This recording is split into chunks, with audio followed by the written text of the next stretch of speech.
right, Kansas Helen, and we have, no, I'm gonna start that over. All right, Kansas Helen here, and today we have Sarah, is it Prue? Preu. Yep. Good. I've never heard it pronounced, so I wasn't sure. She is running for Congress in the District 3 against Sharice Davids.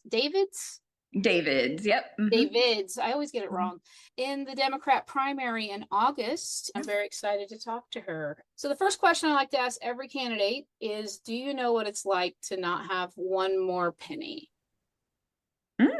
No, one more penny. Oh, wait. We're in the midst of the penny crisis, right? So we will all feel this shortly, right? I keep seeing these little signs about how they won't take they have to take exact change and Oh things like yeah. that. Yeah. Yeah. No. What's the answer? Tell me what the answer. This question came about. It was the first question I asked Anne, my very first interview. And because at the time Wichita was they were trying to get a 1% sales tax passed. It was a whole debacle. And they were just like, it's just another penny. And I was like, I don't have another penny. And everyone was like, yeah, we don't have another penny. And it didn't pass.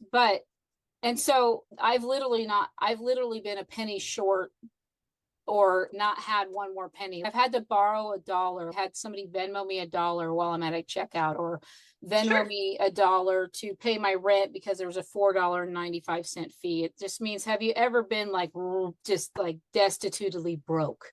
I guess is That's the translation. the Well, translation. yes, yes, multiple times in life. Yeah.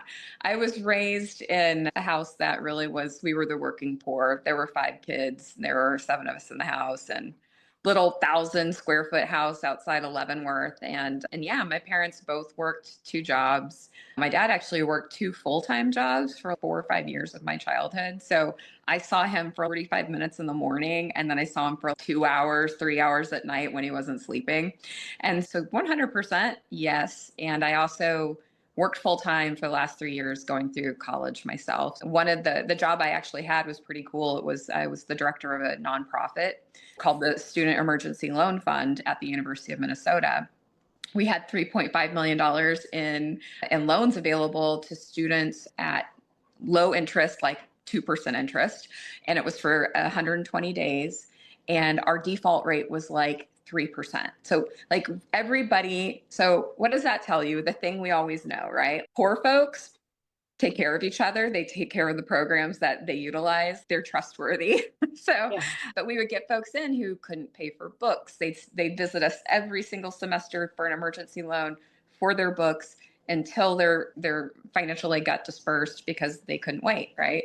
We had homeless students who came through there, and I helped them get rent together, and just a real crash course in young adult reality at the poverty level, but still trying to do something more and something better.